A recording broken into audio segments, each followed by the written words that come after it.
Hello বন্ধুরা, আমি আবারও নিয়ে চলে এসেছি আরও একটি নতুন মিনি ব্লগ। তোমরা আগের ভিডিওতে নিশ্চয়ই দেখেছো যে আমরা গিয়েছিলাম ভূতনাথ মন্দির। তো এখন আমরা যাব নয়া মন্দিরে, মানে আহিরিতলা ঘাট থেকে আমরা লঞ্চে উঠে পড়েছি।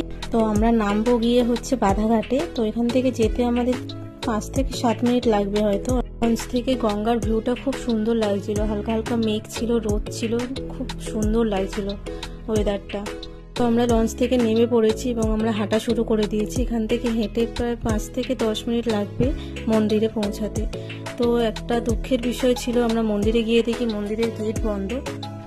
গেট খুলবে 4টের সময়, তো আমরা চলে গেছি 2টোর সময়। ওই জন্য আমরা পাশেই একটা ঘাটে গেলাম, ওখানে গিয়ে কিছুক্ষণ মজা করলাম, আড্ডা মারলাম, ফটো তুললাম, রিলস করলাম, এই করেই সময় কেটে গেল। তারপর আমরা কি করব সবার চা খেতে ইচ্ছা করলো, তাই চলে এলাম চা খেতে।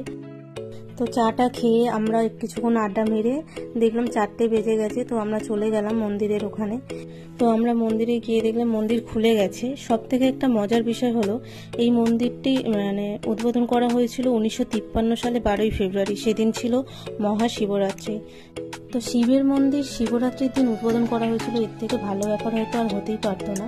তো আমরা সবাই মন্দিরে ঢুকে গেলাম এবং মহাদেবের দর্শন করলাম। করে আমরা চলে গেলাম মন্দিরের পিছন দিকটা। এই দিকটা খুব সুন্দর ভিউ ছিল।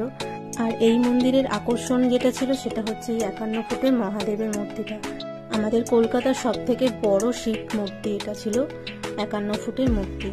তো আমি একটুখানি কেট মেরে ফটো তুলে নিলাম, ভিডিও করে নিলাম। তারপর চলে গেলাম আমরা হচ্ছে 12টি যে জ্যোতির্লিঙ্গ আছে সেইগুলো দর্শন করতে। কথায় বলে ঈশ্বরের ডাক এলে তবেই নাকি জ্যোতির্লিঙ্গের দর্শন সম্ভব। ভারতবর্ষের প্রায় প্রতি প্রান্তেই রয়েছে প্রাচীন শিবলিঙ্গ, কিন্তু জ্যোতির্লিঙ্গের শিবলিঙ্গ একটু আলাদাই হয়। জ্যোতির্লিঙ্গ হলো ভগবান শিবের স্বয়ম্ভু অবতার, অর্থাৎ শিবের জ্যোতিরূপে প্রকট হওয়া। এটি কোনো মানুষে তৈরি করেনি। প্রচলিত বিশ্বাস অনুযায়ী যেখানে যেখানে জ্যোতির্লিঙ্গ রয়েছে সেখানে স্বয়ং মহাদেব এক আলোক রশ্মি রূপে প্রকট হয়েছিলেন। মনে করা হয় দেশের 12টি শহরে থাকা এই 12টি জ্যোতির্লিঙ্গের কারণেই পৃথিবীর ভিত্তি এখনো বজায় রয়েছে। এই জন্যই বিশ্ব এখনো গতিশীল। একমাত্র কলকাতার এই একটি জায়গাতেই আপনি 12টি জ্যোতির্লিঙ্গের মন্দিরকে একসঙ্গে দেখতে পাবেন।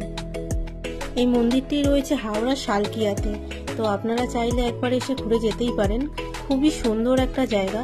দিনটা আমাদের দারুণ কেটেছিল এখানে এসে।